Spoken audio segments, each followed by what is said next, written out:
Bonjour les amis, à l'heure où je réalise cette vidéo, donc lundi matin, ce sont les obsèques de Jacques Chirac, la journée spéciale qui lui est consacrée, qui a commencé. Et je ne pouvais pas, ça sera le seul hommage que je lui rendrai, évoquer ses obsèques sans le faire devant un bar, ce qui est le seul clin d'œil que je ferai. Ainsi donc, depuis l'annonce du décès de Jacques Chirac,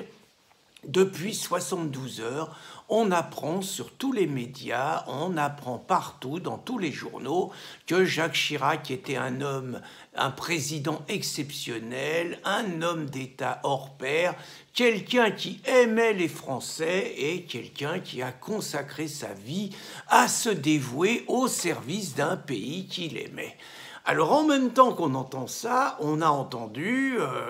Éric Zemmour samedi à la convention de la droite nous décrire l'état d'une France absolument effrayant, absolument catastrophique, absolument épouvantable, l'état d'une France qui est en train de mourir, la situation de Français qui sont en train de disparaître, d'être submergés. Bref, Éric Zemmour a décrit,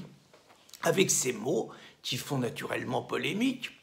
la situation dans laquelle ce qu'on appelait à l'époque l'UMPS et qui est devenu la République en marche, dont Jacques Chirac a laissé la France depuis 50 ans qu'ils sont aux manettes. Et on ne peut que remarquer ce décalage extraordinaire entre la version officielle qui est donnée sur Chirac et la réalité, les vrais mots qu'a donné Éric Zemmour sur le fruit de la politique catastrophique que lui et ses complices socialos ont mené en France durant toute cette période. Alors naturellement, ce qui fait causer aujourd'hui, c'est que la famille de Chirac, les proches de Chirac, on ne sait pas si c'est Bernadette, on ne sait pas si c'est Claude et ses soirées très particulières, on ne sait pas qui c'est, mais toujours est-il qu'ils ont fait savoir que Marine Le Pen n'était pas souhaitée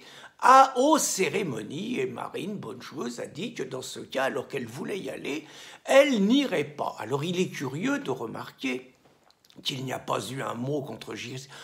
Giscard, pas un mot contre Sarkozy et pas un mot contre Jospin, qui ont quand même fait partie des pires ennemis de Chirac et qui lui ont fait quand même quelques coups pendables. Alors, Jean-Marie Le Pen avait trouvé la formule qui, je trouve, prenait la hauteur, c'est-à-dire ne pas tomber dans la flagornerie, tout en respectant le décès d'un adversaire politique. Il avait dit que même l'ennemi avait droit au repos. Et pourtant, Jean-Marie Le Pen avait été privé de débat entre les deux tours, quand il était en 2002, avec un argument particulièrement fallacieux, on ne débat pas avec le fascisme. Et oui, l'UMPS a pu se maintenir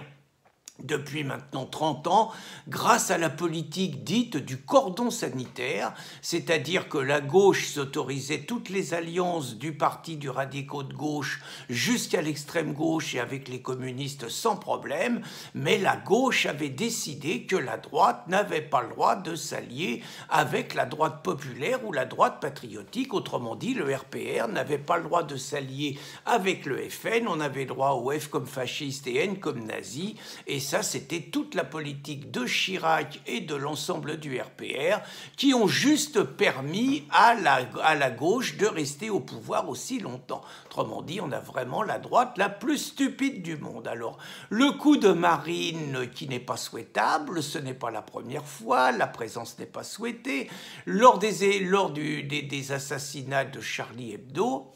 alors que Hollande avait souhaité un rassemblement de toute la nation, toujours dit que c'est ce qu'il avait dit, Anne Hidalgo, maire de Paris, avait dit que Marine n'est pas républicaine, donc il ne faut pas qu'elle soit là. Elle avait décidé que c'est elle est bien placée pour ça, qui décernait les brevets de républicanisme. Donc pourtant, Marine n'a jamais parlé, puisqu'elle n'est pas souhaitable, elle n'a pas jamais parlé des odeurs et du bruit des immigrés. On imagine ce que ça aurait été si Marine aujourd'hui avait dit ça. Des propos que par ailleurs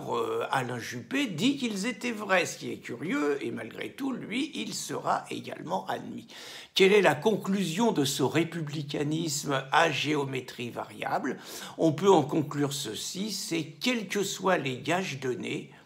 la dédiabolisation voulue, L'UMPS, aujourd'hui LREM, et tous les collabos du système ne pardonneront jamais à Marine, au Rassemblement national et aux Patriotes d'incarner la résistance aux collabos qu'ils sont. Bonne journée les amis.